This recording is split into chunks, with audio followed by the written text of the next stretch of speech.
الحمدللہ الحمدللہ رب العالمین والصلاۃ والسلام علی حبیبہ محمد وآلہ وصحبہ اجمعین اما بعد فاعوذ باللہ من الشیطان الرجیم بسم اللہ الرحمن الرحیم ولا تنکحوا المشرکات حتی یؤمنوا اللہم سبحانک لا علم لنا الا ما علمتنا انک انت العلیم الحکیم مولاي صل وسلم دائما ابدا علی حبیبک من زانت به الرسل.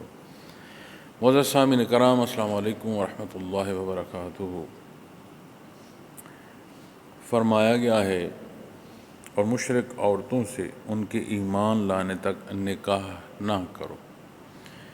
یہ سوال آپ کے حضور کیا گیا کہ جو مشرک عورتیں ہیں ان سے نکاح سے متعلق کیا حکم ہے. کچھ واقعات مفسرین کرام بیان کرتے ہیں، اور ویسے بھی جہاں بحیثیت مسلمان اللہ کریم نے اپنی مخلوق پر احسان فرمایا اور آپ صلی اللہ علیہ وسلم کو مبعوث فرمایا، تو ساری جگہ میں سب سے پہلے جو دیکھیں تو یہ جو روشنی ہے نور ایمان کی، اللہ کریم نے آپ صلی اللہ علیہ وسلم کی ذات اقدس کو سبب فرمایا. تو جو گرد و پیش آبادی ہے وہ اس میں کافر و مشرک ہیں. جہاں بات اہل کتاب کے حوالے سے آتی ہے تو وہ بھی کثیر حصہ شرک کے پہلوؤں میں ملتا ہے.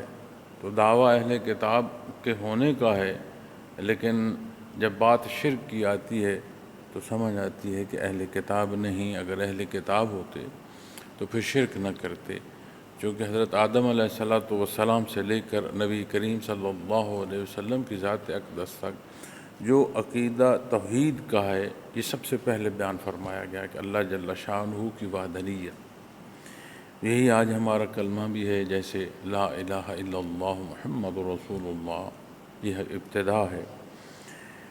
تو فرمایا گیا کہ مشرک عورتوں سے ان کے ایمان لانے تک نکاح نہ کرو.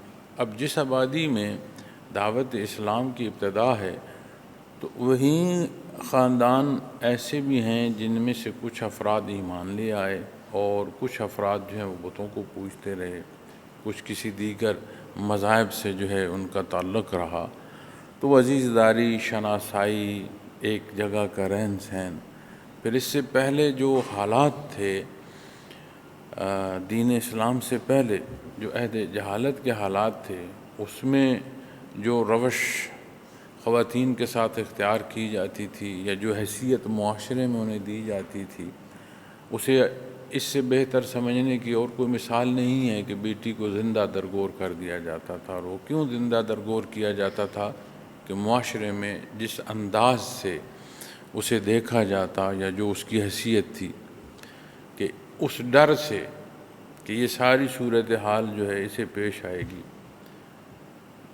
تو اس معاشرے میں جہاں دین اسلام کی دعوت مخلوق کو نصیب ہوئی تو وہی لوگ ہر طرف کے حصوں میں مذہب کے حوالے سے بھی تھے. تو وہ بھی سوال آتا ہے، چونکہ یہ بنیاد ہے، خاتون اور مرد بنیاد ہے بقائے انسانی کی. اللہ کریم نے سبب فرمایا ہے، یہ نسل انسانی کا سبب ہے. تو ان سے متعلق نکاح کے حوالے سے جب سوال کیا گیا تو اللہ جل شانہ نے بڑا واضح ارشاد فرما دیا کہ مشرک عورت، اس سے ایمان لانے تک نکاح نہیں ہو سکتا، یعنی مشرک سے نکاح جائز نہیں ہے. وَلَا تَنْكِحُوا الْمُشْرِكَاتِ حَتَّى يُؤْمِنَّا، جب تک کہ وہ ایمان نہ لائے. انسانی معاشرے کی بنیاد ہے یہ مرد اور خاتون، اور زندگی کی جو ایک مٹھاس ہے، زندگی کا جو سہارا ہے، زندگی کے مسائل میں جو ایک باہم قوت ہے، اس رشتے سے میسر آتی ہے. اور یہ ایسا رشتہ ہے کہ اس رشتے میں اگر تلخی ہو تو گرد و پیش بے شک بے شمار سہولیات بھی ہوں تو زندگی تلخ ہوتی جاتی. لیکن اگر میاں بیوی کے رشتے میں جو حقیقی رشتہ اور اس کی مٹھاس ہے، لحاظ ہے، احترام ہے، وہ پہلو جو حقوق و فرائض کے تحت آتے ہیں، اگر میاں بیوی کے رشتے میں وہ پہلو ہیں تو گرد و پیش کی مشکلات میں سے بھی بندہ بآسانی گزر سکتا ہے، حوصلے سے گزر سکتا ہے۔ اور نبی کریم صلی اللہ علیہ وسلم کا ارشاد ہے، النکاح من سنتی فمن رغب عن سنتی فلیس منی۔ آپ صلی اللہ علیہ وسلم نے ارشاد فرمایا کہ نکاح میری سنت ہے، اور جو دانستاً سنت سے منہ پھیرتا ہے، فرمایا وہ ہم میں سے نہیں۔ تو یہ وہ حصے ہیں جن کی تعلیم دین اسلام دیتا ہے، چونکہ یہ سارے انسانی حیات سے متعلق ہے۔ دین اسلام اسی لیے دین فطرت کہلاتا ہے کہ تمام فطری تقاضے پورے فرماتا ہے۔ لیکن قرآن کریم میں جہاں نکاح کے حوالے سے بیان فرمایا گیا، وہاں جہاں یہ مشرک عورتوں سے منع فرمایا گیا، وہاں نکاح کے احکامات میں یہ بھی کہ کوئی وقتی لذت جو ہے وہ مقصود نہ ہو، ایک زندگی بسر کرنا جو ہے یہ مقصد ہو۔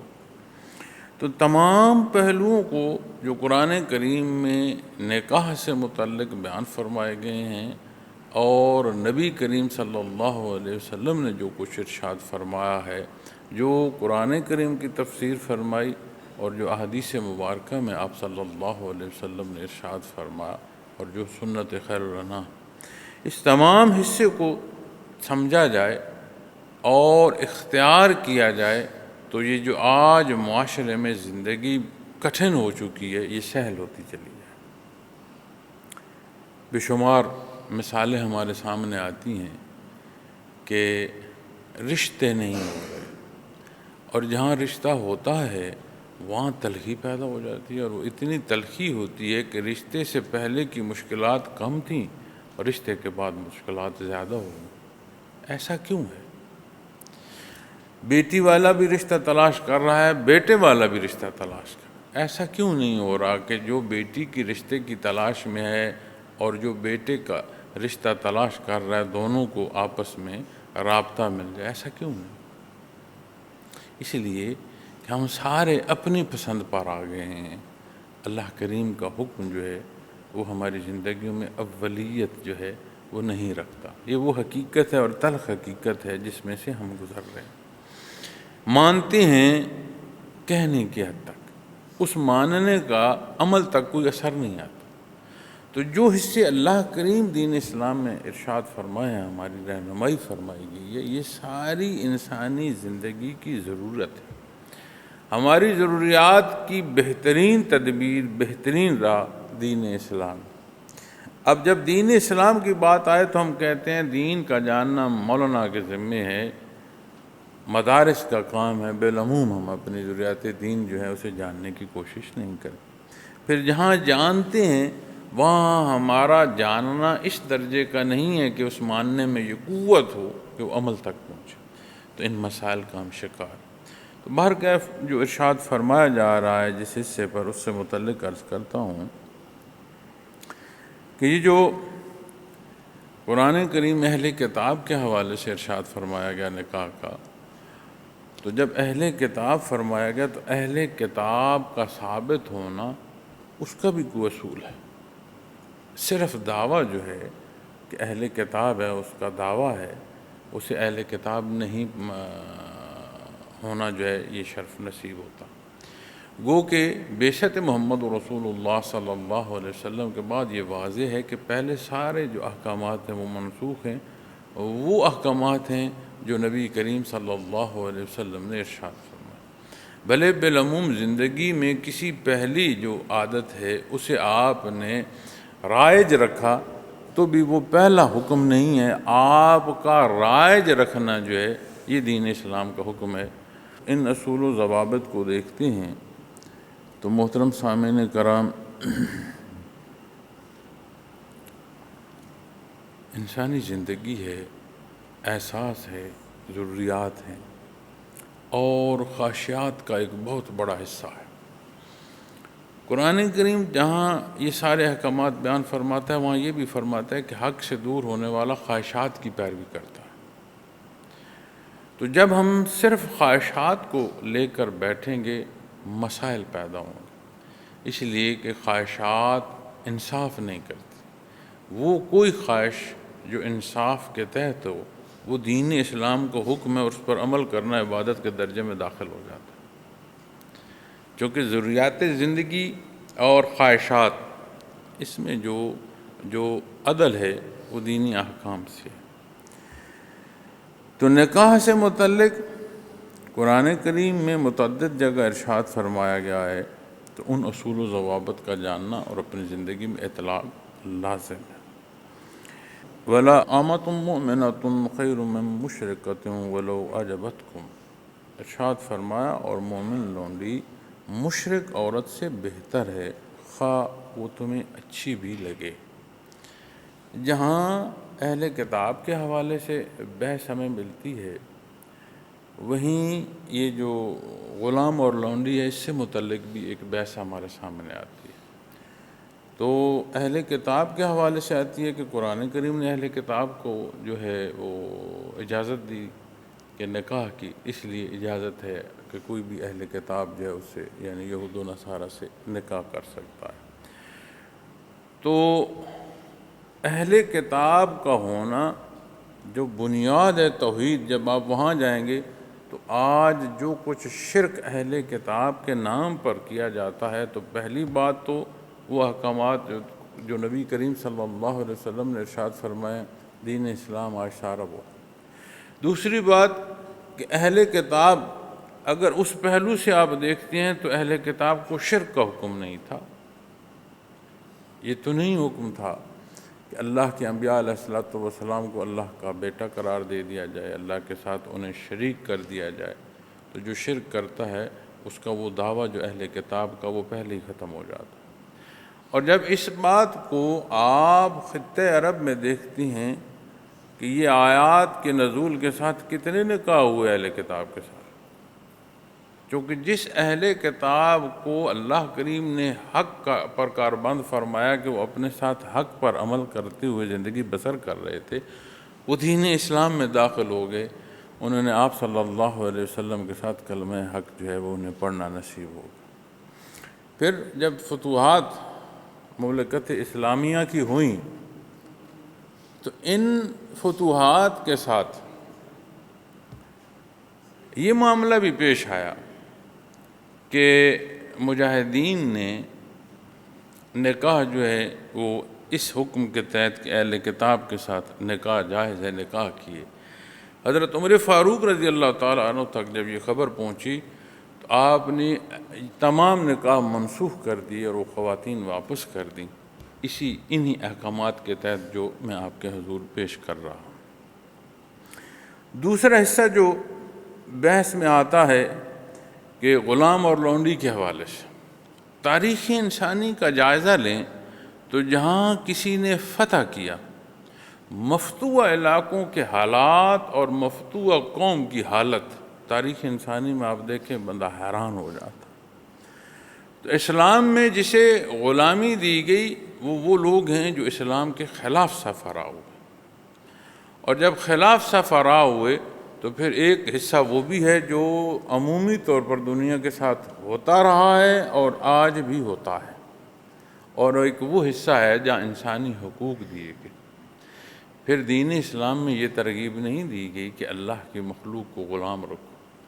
کتنی ہی آیات میں، کتنی حصوں میں نبی کریم صلی اللہ علیہ وسلم نے ارشاد فرمایا ہے کہ گناہ یا کمزوری اس کی توبہ میں ایک گردن آزاد کر دی جائے، غلام آزاد کر دیا جائے۔ کتنی ترغیب! اور خلافت راشدہ میں ہی ابتدائی حصوں میں، ابتدائی وقت میں ایسی صورتحال بن گئی کہ کوئی غلام نہیں رہا تھا۔ یہ تاریخ ہے۔ ہاں، اگر شوق ہے دین اسلام پر اعتراض کرنے کا، اگر شوق ہے کہیں اپنی ذات ماننے کا، تو وہ باتیں جو ہیں ان کے اوزان پورے نہیں ہوں گے، اس لیے کہ ساتھ تاریخی حقیقت کو بھی جائزہ لیا جائے تو اعتراض ختم ہو جاتا ہے۔ تو جو انسانی زندگی، بنی نو انسان، اللہ کریم نے جسے زندگی عطا فرمائی، جسے اس نے پیدا فرمایا، اس کے حقوق کے تحفظ کا حکم بھی اللہ کریم نے عطا فرمایا۔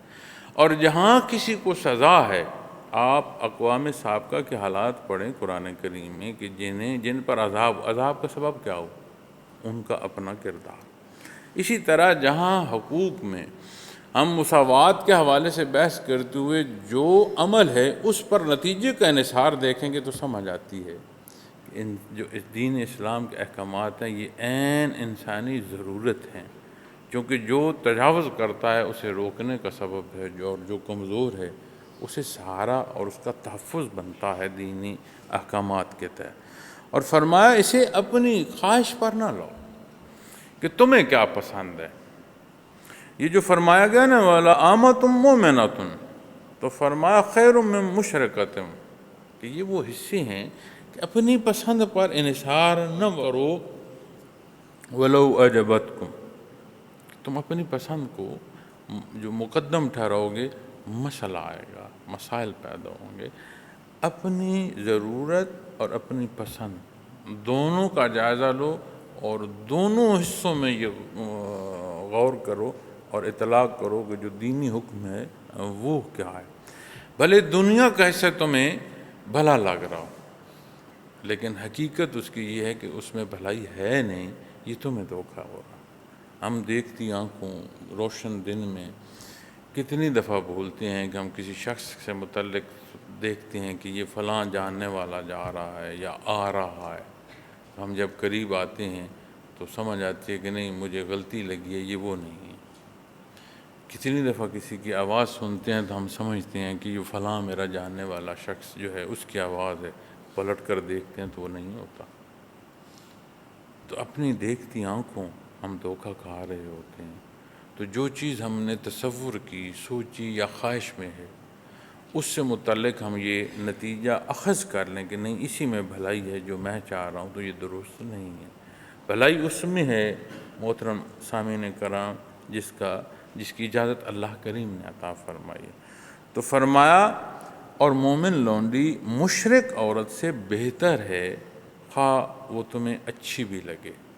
یعنی اگر تمہاری رغبت ہے کسی کی طرف، خاتون کی طرف، لیکن وہ صاحب ایمان نہیں ہے اور اس کے مقابلے میں کوئی غلام ہے لیکن صاحب ایمان ہے، تو اسے اللہ کریم نے مقدم رکھا ہے کہ وہ تمہارے حق میں وہ رشتہ بہتر ہے۔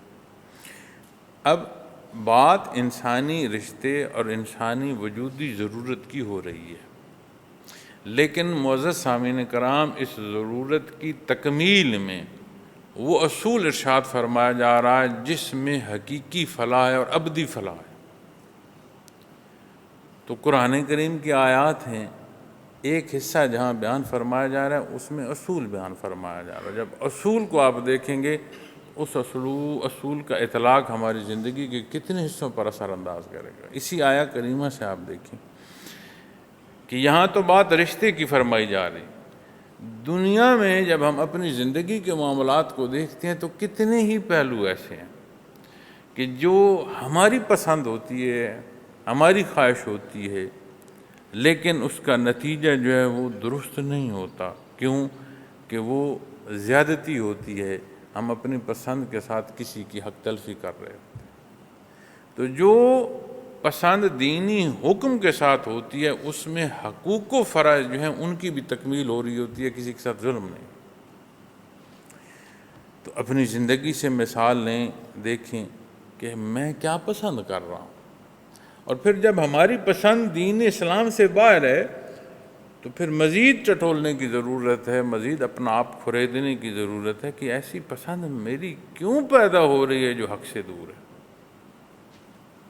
تو پھر زندگی کے معاملات آئیں گے، خوراک آئے گی، رویے آئیں گے، کلام آئے گا، گرد و پیش کے لوگ آئیں گے کہ میں کن لوگوں میں بیٹھنا اٹھنا پسند کر رہا ہوں۔ تو یہ نزاکت بڑی باریکی تک چلتی جائے گی، لیکن اللہ کریم یہ توفیق بخشے کہ یہ بات سمجھ آئے اور بندہ تحقیق وہ حاصل کرے، وہ تحقیق کرے، وہ اس نسبت پر چلے جو اسے حق کی طرف لے کر آئے۔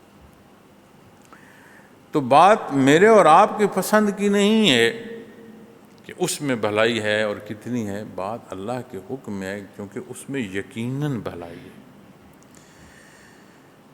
ولا تنخخ المشرکین حتی یؤمنوا، اور فرمایا اور مشرکوں سے جب تک ایمان نہ لائیں اپنی عورتوں کا نکاح نہ کرو۔ تو اہل کتاب کے حوالے سے بھی جب اجازت تھی وہ بھی مردوں کے حوالے سے تھی، عورتوں کے حوالے سے نہ تھی۔ لیکن پھر جو ارشاد فرمایا جا رہا ہے کہ مشرکوں سے جب تک ایمان نہ لائیں ان سے کوئی مسلمان جو عورت ہے صاحب ایمان اس کا نکاح نہ کیا جائے۔ محترم سامعین کرام، حتیٰ یؤمن، جب تک ایمان نہ ہو۔ آپ غور فرمائیں اس فرمان پر کہ ایمان، اب ایمان کا حکم جو ہے اس میں صرف ماننا نہیں، اس ماننا یعنی آمنو کے ساتھ عمل الصالحات۔ تو صاحب ایمان صرف اقرار نہیں ہے، عملی زندگی تک ایک صورت ہے، ایک عملی نمونہ ہے۔ اور صاحب ایمان ہو اور خواہشات ذاتی وہ رد کرتا ہو، یعنی جو فرما جو تمہیں بھلی لگے وہ نہیں، جو صاحب ایمان ہے وہاں رشتہ کرو، یعنی اپنی خواہشات کی پیروی نہ کرو۔ اب صاحب ایمان جب عمل کے اس حصے تک آتا ہے کہ وہ اپنی پسند کو رد کرتا ہے، اس لیے کہ جو حکم اللہ نے دیا ہے وہ مقدم ہے، اسی میں بھلائی ہے، اس حکم سے کمی بیشی جتنی بھی میری خواہش کی ہے یہ زیادتی ہے اور یہ درست نہیں ہے، اور اس کی بھلائی نہ ذات کو ملتی ہے اور نہ انسانی معاشرے کو، یعنی کسی حصے کو اس سے بھلائی نہیں ملتی۔ تو فرمایا مشرکوں سے، خواتین کا جو مسلم مومنہ ہیں ان کا نکاح نہ کرو۔ وَلَعَبْدٌ مُؤْمِنٌ خَيْرٌ مِّن مُشْرِكٍ وَلَوْ أَعْجَبَكُمْ، اور فرمایا غلام مومن مشرک سے بہتر ہے خواہ وہ تمہیں اچھے لگیں۔ اب یہی مثال یہاں بھی ارشاد فرمائی کہ غلام کی حیثیت انتہائی کمزور ہے۔ ملازم اور غلام میں بہت بڑا فرق ہے۔ ملازمت جو ہوتی ہے یہ ایک معاہدہ ہوتا ہے، غلامی جو ہے اس میں معاہدہ کوئی نہیں ہوتا، اس میں ملکیت ہوتی ہے، ملک ہوتا ہے۔ تو فرمایا کہ وہ غلام جو ہے، مومن غلام جو ہے، اللہ کریم کے نزدیک وہ بہتر ہے کہ کوئی مشرک جو ہے وہ غلام نہ ہو اور اس کے مقابل مومن غلام ہو، تو نکاح کی ضرورت پیش آ گئی ہے۔ تم جو صاحب ایمان خاتون ہے اس کا نکاح اس غلام مومن سے بہتر ہے بنسبت اس کے کہ کسی آزاد مشرک کے ساتھ اس کا نکاح کیا جائے۔ اب یہ حصے فرمانا اور یہ اس باریکی تک بیان فرمانا سمجھ آتی ہے کہ صاحب ایمان ہونا کتنی بڑی، جو جہاں احسان ہے کتنی بڑی ہماری ضرورت ہے، اور جو صاحب ایمان ہے اس کی زندگی پھر وہ جو اللہ کریم نے صاحب ایمان کے لیے زندگی پسند فرمائی ہے، جسے نبی کریم صلی اللہ علیہ وسلم نے اختیار فرمایا۔ لَقَدْ كَانَ لَكُمْ فِي رَسُولِ اللَّهِ أُسْوَةٌ حَسَنَةٌ، بہترین نمونہ حیات آپ صلی اللہ علیہ وسلم کے اسوہ حسنہ میں ہے۔ اب شب و روز گزرتے ہیں اور ہم اس میں زندگی بسر کر رہے ہیں، لیکن یہ خیال نہیں رہتا ہمیں کہ یہ جو شب و روز گزر رہے ہیں یہ زندگی سے منہا ہو رہا، تو وقت بدل رہا ہے۔ بھلے جو دن ہفتے کے حوالے سے ہیں وہی دن آئے، جیسے آج جمعۃ المبارک ہے تو یہیں بیٹھے ہم کلام تھے، جمعۃ المبارک ہی تھا، لیکن آج کا نہیں گزشتہ تھا۔ اللہ کریم بہتر جانتا ہے کہ بار دیگر جب جمعۃ المبارک کو مخلوق پہنچے اس میں ہم ہوں یا نہ ہوں۔ اسی طرح یہ جو تغیر و تبدل ہے دنیا کا یہ صرف دیکھنا نہیں، اسی لیے قرآن کریم تفکر کی دعوت جو ہے وہ ارشاد فرماتا ہے کہ اس میں فکر کرو۔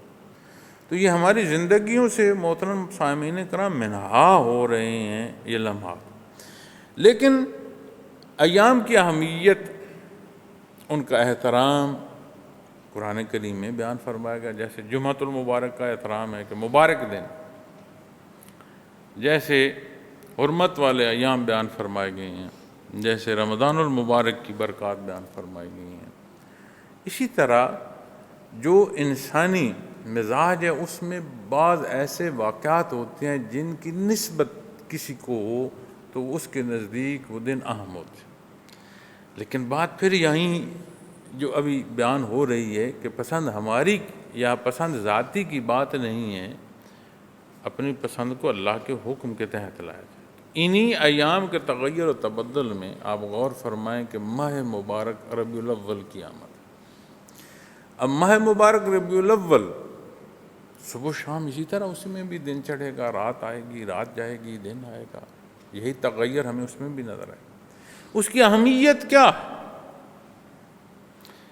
تو بحثیت ایمان، صاحب ایمان کے جب اس کی نسبت دیکھیں گے تو سمجھ آئے گی کہ یہ وہ مبارک مہینہ ہے جس میں نبی کریم صلی اللہ علیہ وسلم کی ولادت باسعادت ہے۔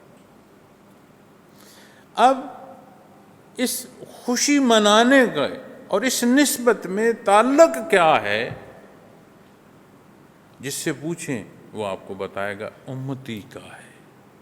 دو رشتے ہوتے ہیں، ایک ایمانی ہے اور ایک نسبی ہے، لیکن مقدم جو ہے وہ ایمانی ہے۔ اگر ایمانی رشتہ نہ ہو اور نسبی رشتہ ہو تو اس رشتے کا شمار نہیں رہے گا، اس کا وزن نہیں رہے گا۔ ہاں، نسبی رشتہ ہے اور پھر ایمانی رشتہ ساتھ ہے تو پھر نور العراء نور ہے۔ لیکن جب آپ بالعموم بات کرتے ہیں بحثیت مسلمان، کیا رشتہ ہے؟ امتی کا رشتہ ہے۔ امتی کے لیے حکم کیا ہے؟ کیا ولادت باسعادت کے اس مبارک مہینے میں تجدید عہد ہو کہ یہ جو سال میں نے بسر کیا کیسے بسر کیا، جو سال آنے والا ہے اگر زندگی رہی، اللہ نے فرصت دی تو میں اپنے تئیں جو کوشش کروں گا وہ کیا ہوگی؟ کبھی ہم نے یہ عہد دہرایا ہے، تجدید عہد کی ہے؟ یا ہم جس طرح بالعموم ماہ و سال گزر رہے ہیں ان مبارک ساعتوں کو بھی اسی طرح گزار دیں گے، محافل کا انعقاد ہوگا، ہم خیال نہیں کریں گے کہ ہماری خوراک حلال ہے حرام ہے، اظہار محبت میں ہم خیال نہیں کریں گے کیا ہماری فرائض جو ہیں ان کی ادائیگی بھی ہم نے کی ہے یا ہم نے چھوڑ دی ہے؟ تو پھر وہ ماننا کیسا ماننا ہوگا، وہ محبت اور عشق کیسی ہوگی جس کے ساتھ اتباع نہیں ہو؟ تو اسی طرح محترم سامعین کرام، جو بات پسند و ناپسند کی ہے، قرآن کریم تعلیم دے رہا ہے کہ بھلے غیر مسلم جو مشرک ہے وہ تمہیں پسند آئے، معتبر ہو، اچھا لگے، صاحب حیثیت ہو،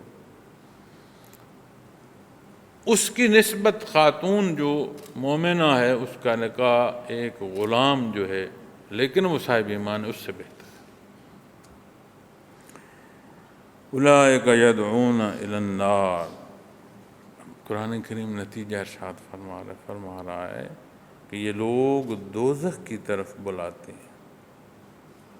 یعنی یہ جو رشتہ جہاں ایمان نہیں ہوگا، یہ جو قرب ہے یہ قرب گھسیٹ کر دوزخ میں جا پھینکے گا۔ آپ خود دیکھ لیں کہ جہاں ہم رہتے ہیں، جیسے لوگوں میں ہم رہتے ہیں، وہ عادات جو ہیں وہ وہ عادات بندے کا حصہ بننا شروع ہو جاتی ہیں، مزاج بننا شروع ہو جاتا ہے۔ اسی لیے کہ جو آپ کا سنگ ہے، جو آپ کی محفل ہے، اس میں دینی ترغیب ہے کہ نیک اور صالح ہو، بد نہ ہو، چونکہ اس بدی کا اثر آپ پر پڑے گا۔ اس بدی کا اثر ایسا پڑے گا جیسے لوہار کی دکان ہے، حدیث شریف میں آتا ہے، اور جو نیکی ہے، نیک محفل ہے، نیک سنگ ہے، اس کا اثر ایسے ہے جیسے عطر کی دکان ہے کہ وہاں خوشبو ہے، اگر آپ نے لی نہیں، آپ نے لگائی نہیں، لیکن آپ جتنی دیر وہاں رہیں گے ایک معطر فضا ہوگی۔ اور جو بدی کی محفل ہے اس کی مثال ایسی ہے کہ جہاں آگ ہے، بھٹی ہے، جہاں لوہا تاپا جا رہا ہے، تو اس آگ میں، اس شدت اور اس گرمی میں، اس دھوئیں میں یہ بھی ہو سکتا ہے کہ کوئی چنگاری آپ کے کپڑے بھی جلا دے، اور اگر وہ چنگاری آپ کا کپڑا نہ جلائے تو جتنی دیر رہے ہیں کتنا دم گھٹے گا، کتنی تکلیف میں رہو۔ تو اس لیے پسند ذاتی کی بات نہیں ہے۔ جب پسند ذاتی اللہ کے حکم سے باہر ہو تو پھر ہمیں دیکھنے کی ضرورت ہے میں کہاں غلطی کر رہا ہوں۔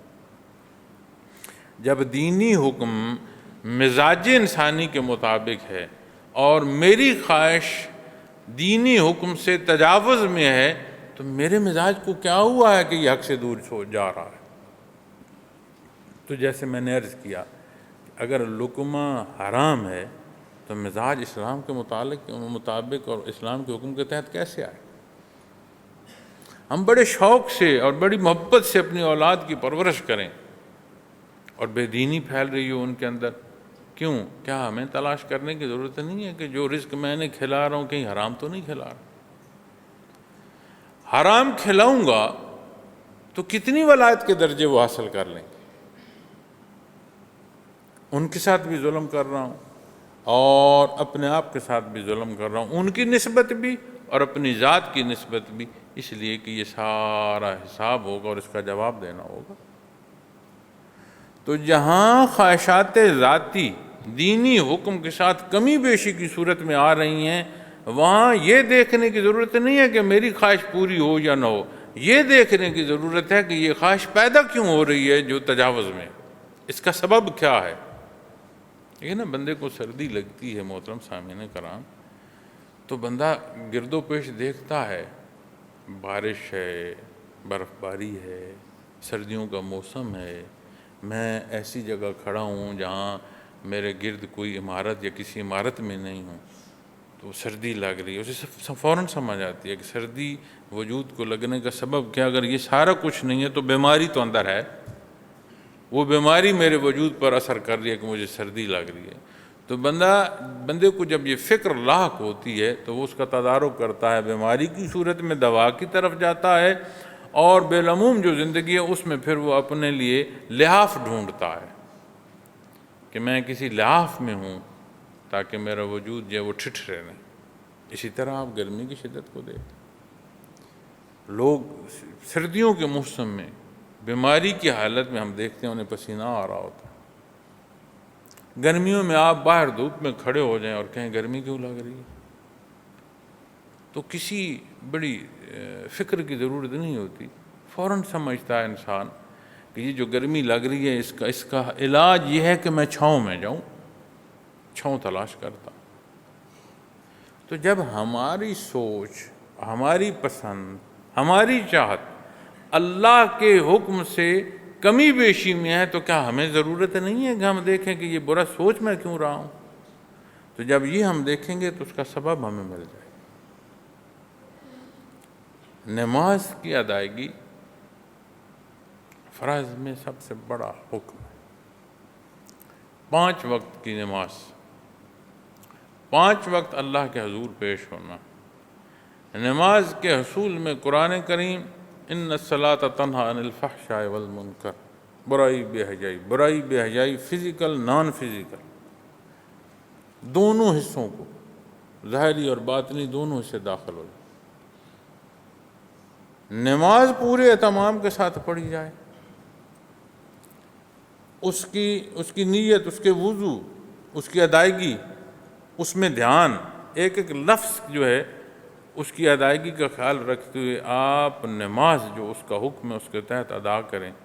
یقین مانیں یہ جو تجاوزات ہیں ہماری خواہشات کی، یہ بالکل درگور ہو جائیں گی، یہ جاتی رہیں۔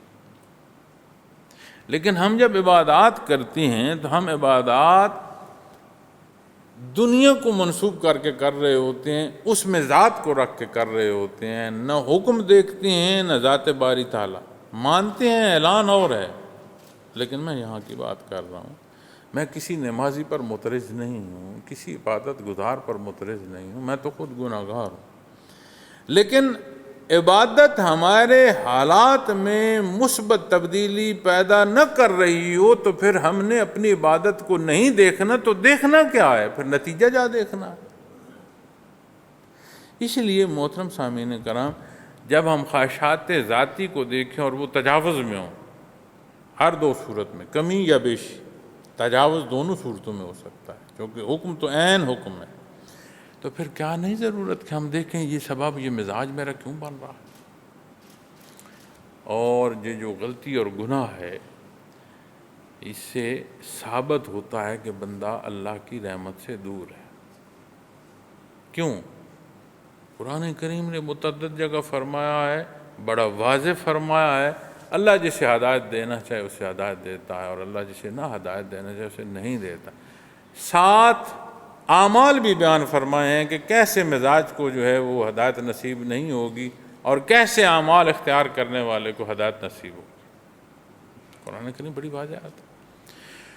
تو جب قرآن کریم کی وہ آیات جو ہدایت سے متعلق بیان فرمائی گئی ہیں، تو اس میں ہم اپنے آپ کو جانچیں گے تو بڑی واضح سمجھ آئے گی کہ کیا کیا تجاوز ہے اور کہاں کہاں غلطی ہے۔ اور معذرت کے ساتھ ہمیں پہلے معلوم ہوتا ہے کہ یہ میں غلطی کیوں کر رہا ہوں۔ ادراک کا وہ درجہ نہیں ہے کہ ہم معافی کی طرف جائیں، چونکہ واقعی ادراک ہو تو پھر وہ عمل بندہ چھوڑ دے۔ وہ غفور الرحیم ہے، نیکی کرو تو نیکی تک کا اجر کئی گنا دیتا ہے، بدی سوچو اور کرو نہیں، وہ پھر ثواب دے دیتا ہے۔ تو مالک ہے، ہم مخلوق ہیں، اپنی اس نسبت کو پہچاننا چاہیے، اور اگر اس نسبت کو پہچان نصیب ہو جائے تو بندہ تجاوز سوچے کیسے؟ جہاں کمی بیشی ہے وہاں بندہ لرزا و ترزا ہو، لرز جائے۔ وہ رشتہ ہے بندگی کا کہ میرے اللہ کا حکم کیا ہے اور میں نے کیا چاہا یا میں نے کیا کیا۔ تو جہاں ہر سال عمل اس عمل کی ذات تک ایک اصلاح ہے، وہاں مزید اصلاح کا بھی سبب ہوتا ہے۔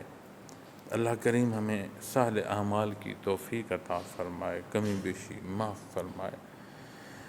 فرمایا اولئک یدعون الی النار، کہ یہ لوگ دوزخ کی طرف بلاتے ہیں، یعنی دوزخ میں لے جاتے ہیں، کیونکہ جسے بلانے کی نسبت بیان فرمائی جا رہی ہے وہ بھی دنیا میں ہے، اور جسے رشتے کی بات ارشاد فرمائی جا رہی ہے تو دونوں دنیا میں ہیں۔ ان کے اعمال ان کے ساتھ ایسے اثرات پیدا کر دیتے ہیں کہ پھر نتائج ویسے ہوتے ہیں جیسے اعمال۔